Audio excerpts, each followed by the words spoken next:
অসম চৰকাৰৰ যোৱাকালি যি অসম পুলিচৰ ফলাফল ঘোষণা কৰা হৈছিল আৰু সেই ফলাফলক লৈ উৎফুল্লিত হৈছে পশ্চিম নলবাৰী অঞ্চলৰ বৰিগাঁও। আচলতে এই গাঁওখন মৎস্যজীৱী গাঁও। ইয়াৰে 100% লোকেই মৎস্যজীৱী লগত জড়িত হয়। গতিকে ইমান কষ্ট কৰাৰ পিছতো তেওঁলোকে থমকি ৰোৱা নাই।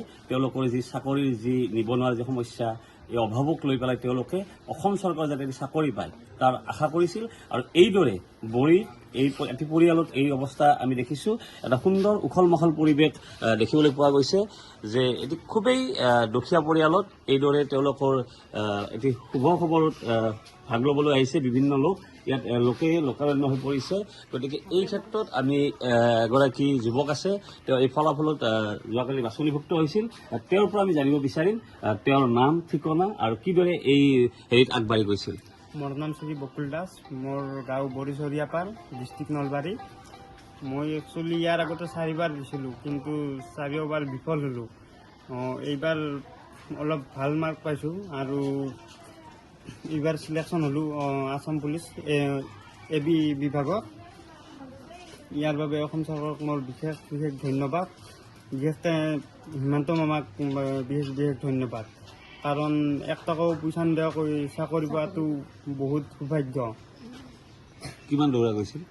3200 মিটাৰ দৌৰিছিলোঁ আৰু টাইম লৈছিল 11 মিনিট 27 ছেকেণ্ড।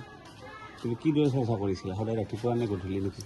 দুটা টাইম, ৰাতিপুৱাও চৰ্চা কৰিছোঁ আৰু গধূলিও, আৰু কেতিয়াবা দুপৰীয়াও যাওঁ। ক'ৰ পৰা তুমি হাই ছেকেণ্ডেৰী পাছ কৰিছিলা? KDC higher secondary. হয়, লক্ষণৰ কথা যে বিভিন্ন ব্যক্তিয়ে কেতিয়াবা কোৱা শুনা পায় যে অভাৱে আচলতে স্বভাৱ নষ্ট কৰে, কিন্তু নহয়। এই বাক্যশাৰীক নস্যাৎ কৰি যে অভাৱেই সৃষ্টি কৰে।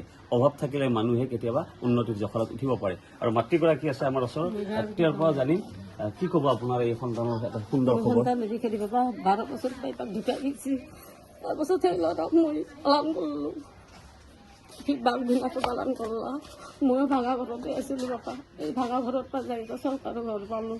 সেই ঘৰটোত আমি মাইকা চলি বাচি আছোঁ। সেনেকাৰো চলি আছোঁ। চলি কৰি মই দাউৰিম, মোৰ চাকৰি কৰাৰ ইচ্ছা আছে। মই তেতিয়া কৈছোঁ তোৰ যদি দাউৰিবৰ ইচ্ছা আছে তই দাউৰ। মই ক'ৰবাৰ পৰা আনি থুপি তাক খুৱাওঁ। মই কৈছোঁ দাউৰবাৰ যদি এতিয়া দাউৰাত যাতে হাৰি নাহা, মই ক'ৰবাৰ পৰা আনি হ'লে তোক খুৱাম, যাতে তই ইণ্টাৰভিউত যাতে আৰু নাম্বাৰ পা, আৰু দাউৰাত যাতে তই SCৰ ভিতৰত যাতে তই নাম্বাৰ আনা।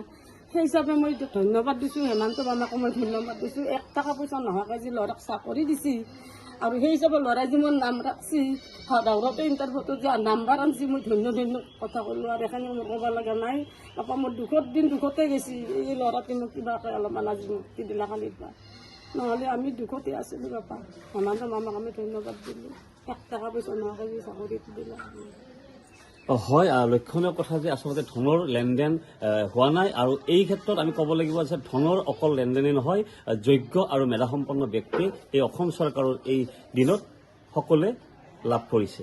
যিকোনো খবৰৰ বাবে যোগাযোগ কৰক 7099017330 লগতে 7099017110 নম্বৰত।